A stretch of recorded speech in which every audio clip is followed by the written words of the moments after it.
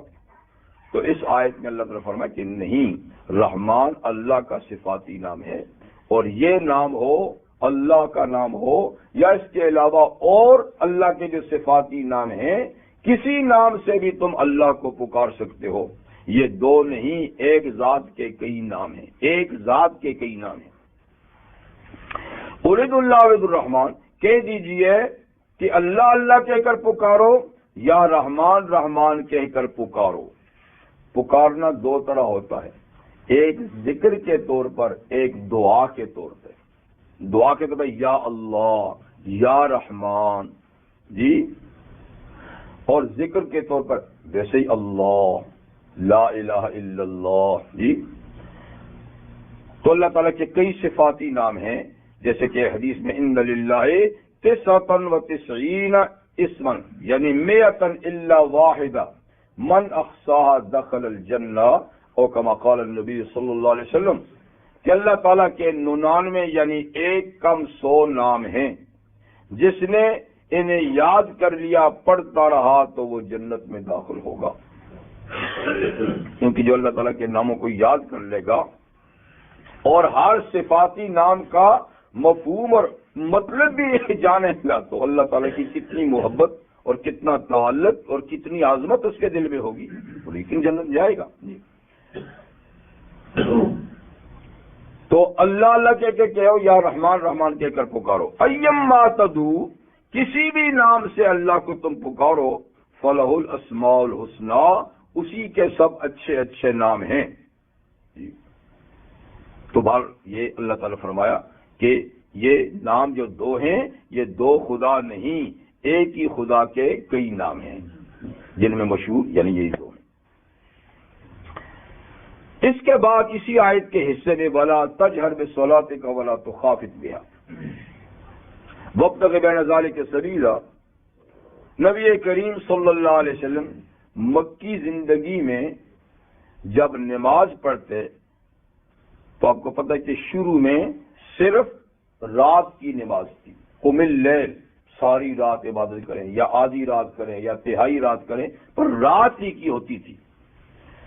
اور رات کی نماز انفرادی پڑھتے تو آپ کو پتہ ہے انفرادی بھی آپ زور سے پڑھ سکتے ہیں، رات کی نماز اکیلے بھی آپ زور سے پڑھ سکتے ہیں، تو عموماً زور سے ہی تلاوت کی جاتی تھی، اور جب تلاوت کی جاتی اور یہ لوگ سنتے تو یہ اس میں رکاوٹ پیدا کرتے تھے، بلکہ معاذ اللہ ثم معاذ اللہ قرآن مجید کے نازل کرنے والے، لانے والے، جس پہ لایا گیا سب کو بکواس کرتے تھے، اللہ کی شان میں بھی، نبی کی شان میں بھی، جبریل امین کی شان میں بھی۔ جب یہ سنتے نا تو بدکتے تھے۔ اس پہ اللہ تعالیٰ نے یہ آیت نازل فرمائی کہ آپ ایسا کریں کہ لا تجہر بصلاتک، بہت زور سے اپنی نماز میں تلاوت مت کریں، بہت زور سے کہ ان کے کان میں پڑے اور یہ آ کر بیچ میں گستاخی کریں یا رکاوٹ ڈالیں۔ ولا تخافت بہا، اور بالکل چپ کے بھی نہیں پڑھیں کہ دل میں سوچیں، کیونکہ سوچنے سے بھی نماز نہیں ہوتی، سوچنے سے تو ہوتی ہی نہیں ہے۔ لیکن ہمارے کتنے لوگ ہیں جو منہ بند کر کے ہونٹ سی کر نماز پڑھتے ہیں اور جی دل میں پڑھ رہے ہیں، میاں دل میں سوچا جاتا ہے، پڑھا نہیں جاتا، دل میں سوچا جاتا ہے۔ نماز پڑھنے کی چیز ہے، یہ تصور کرنے کی چیز، سوچنے کی چیز نہیں، تو پڑھنا ضرور ہے، اور جب پڑھیں گے تو ہونٹوں کو حرکت بھی ہوگی، زبان کو حرکت بھی ہوگی، جی، کیونکہ کئی الفاظ ہونٹ سے نکلتے ہیں، آپ نے ہونٹ ہلائے نہیں تو وہ لفظ کہاں سے نکلے گا، اور کئی زبان کے دائیں بائیں اوپر نیچے ہونے سے نکلتے ہیں، کوئی حلق سے نکلتا ہے، تو اگر زبان بند ہے اور ہونٹ سلے ہوئے ہیں تو پڑھا تو نہیں نا، پھر سوچا، تو سوچنے سے نماز نہیں ہوتی، پڑھنا ضروری ہے۔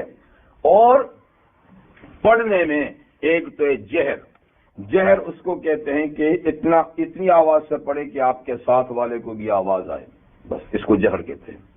یہ نہیں کہ آپ اسپیکر لگا کے پورے محلے کو سنائیں تو جہر ہوگا، نہیں، بلکہ جہر کم سے کم، جس کو جہر کہتے ہیں زور سے کہ آپ کے ساتھ والے کو آواز آئے، جہر۔ اور اخفاء کہتے ہیں کہ اس کے کان میں آواز نہ پڑے پر آپ کے کان میں پڑے، آپ کے پڑھنے کی آواز خود آپ سنیں، ساتھ والا سنیں، اس کو کہتے ہیں چپ کے پڑھنا، اخفاء۔ لیکن کم سے کم اخفاء کا درجہ یہ ہے کہ حروف تو صحیح زبان سے نکلے، اگرچہ آپ کے کان تک بھی آواز نہیں جاتی، لیکن حرف تو کم از کم صحیح نکلے، اس سے کم پڑھنا نہیں ہے۔ تو پڑھنے کے کتنے درجے ہو گئے؟ 3۔ ایک اس طرح پڑھیں کہ دوسرا بھی سنیں، ایک اس طرح پڑھیں کہ خود ہی سنیں، ایک اس طرح پڑھیں کہ حروف تو صحیح نکلے۔ ان 3 کے علاوہ پھر پڑھنا نہیں ہے۔ اس لیے فرمایا زور سے نماز مت پڑھیں کہ دوسرے سنیں، ولا تخافت بہا، اور بالکل چپکے سے بھی نہ پڑھیں، کچھ کم سے کم اتنا پڑھیں کہ خود تو سنیں۔ تو وابتغ بین ذلک سبیلا، ان دونوں کے درمیان ایک رستہ اپنائیں، بہت زور اور بہت چپکے کے درمیان ایک رستہ اپنائیں کہ آپ اچھی طرح سنیں پر دشمن تک آواز نہ جائے تاکہ وہ رکاوٹ پیدا نہیں کرے، ٹھیک ہے۔ یہ تو بہرحال نماز کے بارے میں۔ ام المؤمنین حضرت عائشہ صدیقہ فرماتی ہیں کہ دعا، اللہ سے جو دعا مانگتے ہیں اس کے آداب بھی یہی ہیں، دعا کے آداب بھی یہی ہیں، اور یہ آداب دعا کے قرآن حکیم میں سورہ اعراف میں بتائے گئے 2 جگہ۔ ادعوا ربکم تضرعا وخفیا، ادعوا ربکم، اپنے رب سے دعا مانگو یا اپنے رب کو پکارو ذکر کے طور پہ، تو تضرعا، ایک تو یہ کہ عاجزانہ انداز سے عاجز بن کر اللہ سے مانگو یا اللہ کو پکارو، وہ خفیہ اور چپکے چپکے. یہ دعا کے آداب ہے، چپکے چپکے. زور سے پورا محلہ سنے میں جی دعا مانگ رہا ہوں، وہ مانگ نہیں رہے، دعا پڑھ رہے ہیں یا کسی کو سنا رہے ہیں، اور پھر اس میں ماشاءاللہ چھانٹ چھانٹ کے الفاظ بھی لائے جاتے ہیں جی. تو یہ تو پھر تماشا ہے. کیا مانگنے والے ایسے ہی مانگتے ہیں؟ مانگنے والوں کا تو ڈھنگ ہی اور ہوتا ہے جی، ڈھنگ ہی اور ہوتا ہے. تو مانگا کیسا جاتا ہے؟ کسی منگتے کو پہلے دیکھ لے، پھر اس انداز سے لگ لپٹ کے اللہ تعالیٰ سے دعا مانگنی چاہیے. تو خیر دعا کے آداب میں بھی کیا ہے کہ عاجزی سے، انکساری سے، تواضع سے اور چپکے چپکے اللہ سے دعا مانگی جائے. اس کے بعد سورہ طٰہٰ آنے والی ہے اس میں وَإِن تَجْهَرْ بِالْقَوْلِ فَإِنَّهُ يَعْلَمُ السِّرَّ وَأَخْفَى.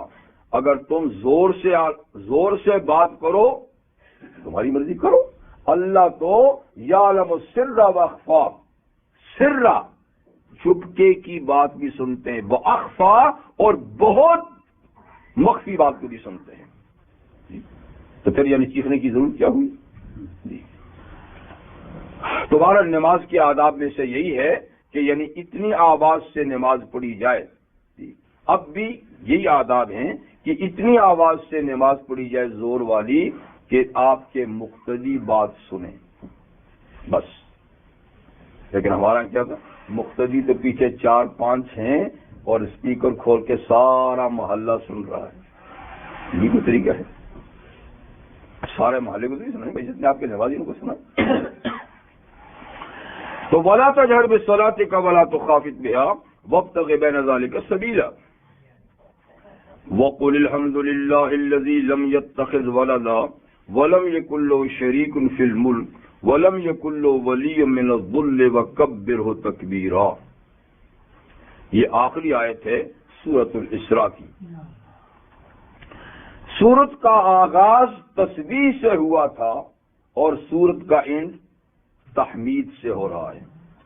شروع ہوا تھا سبحان الذی اسری بعبدہ لیلا من المسجد الحرام، اور آخر ہے قل الحمد للہ الذی لم یتخذ ولدا ولم یکن له شریک فی الملک. حمد اور تسبیح یہ بہت ہی پاکیزہ کلمات میں سے ہیں. نبی کریم صلی اللہ علیہ وسلم کا ارشاد ہے کہ بہترین دعا الحمدللہ ہے، افضل الدعاء الحمدللہ. اور آپ نے ارشاد فرمایا کہ یعنی افضل الذکر یعنی افضل الدعاء الحمدللہ، افضل الذکر لا الہ الا اللہ. فضیلت والی دعا الحمدللہ ہے اور فضیلت والا ذکر لا الہ الا اللہ ہے. اور یہ بھی فرمایا کہ افضل الکلمات اربع، 4 کلمے بڑے ہی فضیلت والے ہیں جی، سبحان اللہ، الحمدللہ، لا الہ الا اللہ اور اللہ اکبر. ایک حدیث میں یہ بھی ہے سبحان اللہ والحمدللہ ولا الہ الا اللہ واللہ اکبر جو ہیں یہ وہ کلمات ہیں. حضور نے فرمایا کہ یہ مجھے اتنے محبوب، اتنے پیارے ہیں کہ ان کے مقابلے میں جن چیزوں پہ سورج طلوع ہوتا ہے دنیا میں ان سے بھی یہ زیادہ مجھے محبوب ہے. یعنی وہ ساری چیزیں جس پہ سورج طلوع ہوتا ہے وہ ملے، اس کے مقابلے میں یہ کلمات مجھے زیادہ پیارے ہیں. تو بہرحال سبحان اللہ سے آغاز، الحمدللہ پر اختتام. اہل علم فرماتے ہیں کہ الحمدللہ یہ نعمت کے مقام پر بولا جاتا ہے. جہاں کوئی اللہ تعالیٰ کی نعمت کہیں احسان ہو تو اس کا آغاز الحمدللہ رب العالمین. الحمدللہ الذی خلق السماوات والارض وجعل الظلمات والنور، اس لیے کہ زمین و آسمان کی تخلیق نور اور ظلمت کی پیدائش اللہ کی نعمتوں میں سے ہے، تو الحمد سے آغاز. یا ابھی اس کے بعد سورۃ الکاف ہے، الحمدللہ الذی انزل علی عبد الکتاب، اس کی ابتدا بھی الحمد سے ہے. اور کتاب اللہ کا نزول، یہ بھی اللہ تعالیٰ کی گراں قدر نعمتوں میں سے ہے. تو مطلب کہ جہاں نعمت کا ذکر ہوتا ہے تو الحمد سے آغاز ہوتا ہے، اس لیے کہ یہ مقام شکر پہ بولا جاتا ہے. لیکن یہاں اس آیہ کریمہ میں الحمدللہ الذی لم یتخذ ولدا ولم یکن له شریک فی الملک ولم یکن له ولی من الذل، تین چیزوں کے آغاز پہ الحمد کہا ہے.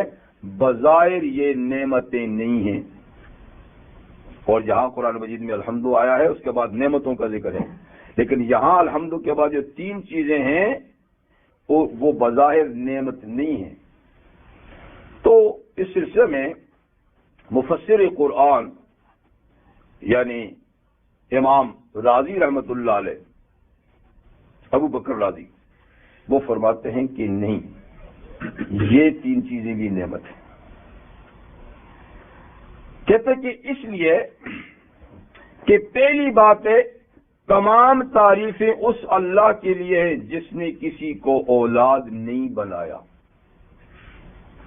تو ایک تو اس میں رد ہوا یہودیوں کا بھی، عیسائیوں کا بھی، اور مجوسیوں کا بھی، اور تمام جو مشرکین عرب تھے جو ملائکۃ اللہ کو اللہ کی بیٹیاں کہتے تھے، جو مسیح علیہ السلام کو خدا کا بیٹا، عزیر علیہ السلام کو اللہ کا بیٹا یا ملائکۃ اللہ کی بیٹی کہتے تھے، ان کا رد ہوا. ایک دوسری بات کہتے ہیں یہ کہ اللہ کی اولاد نہیں، اللہ صاحب اولاد نہیں. ٹھیک، فرض کرے کہ اللہ صاحب اولاد ہوتے تو امام راضی کہتے ہیں پھر جو ہمیں نعمتیں اللہ کی طرف سے ملی ہیں وہ دوسرے نمبر پہ ملتی، اس لیے کہ آدمی سب سے پہلے نوازش اپنی اولاد پہ کرتا ہے، اس سے کچھ بچتا ہے تو پھر ادھر ادھر دیتا ہے. تو اللہ اگر صاحب اولاد ہوتے تو پہلی نوازشیں تو اللہ کی اس کے اوپر ہوتی اور دوسری پھر ہمیں ہوتی. تو دیکھو یہ بڑی نعمت ہے کہ اللہ کی اولاد نہیں تو ساری نعمتیں ادھر ہیں، ساری نعمتیں. ہاں ایک تو یہ بھی گویا اللہ کی نعمت ہے. اللہ کا صاحب اولاد نہ ہونا بھی ہمارے حق میں نعمت ہے، ورنہ نعمتیں ہمیں بچی کھچی ملتی. اچھا جی، دوسری وَلَمْ يَكُنْ لَهُ شَرِيكٌ فِي الْمُلْكِ، اور اللہ کی حکومت میں اس کا کوئی پارٹنر بھی نہیں ہے، کوئی شریک بھی نہیں ہے.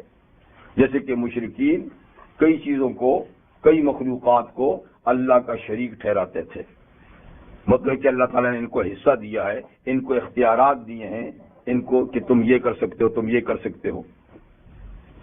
تو اللہ کا کوئی شریک نہیں.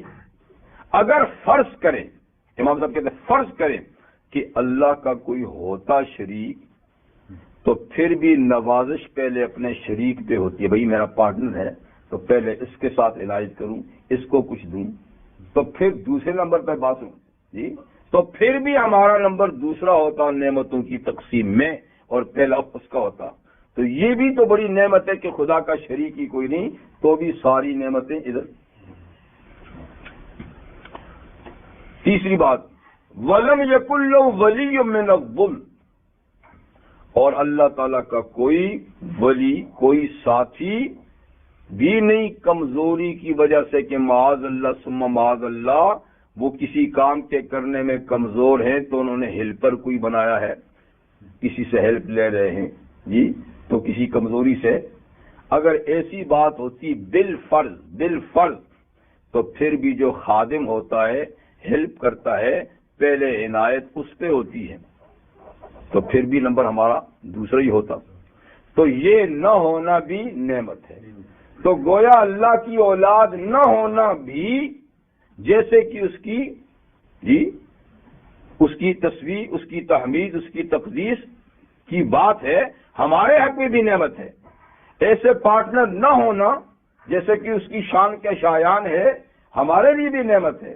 اور جیسے کہ کوئی اس کا مددگار نہ ہونا، جی ٹھیک ہے، ہونا ہوتا تو شان کے خلاف ہوتا، نہ ہونا ٹھیک ہے شان کے مناسب ہے، لیکن ہمارے حق میں بھی یہ نعمت ہے۔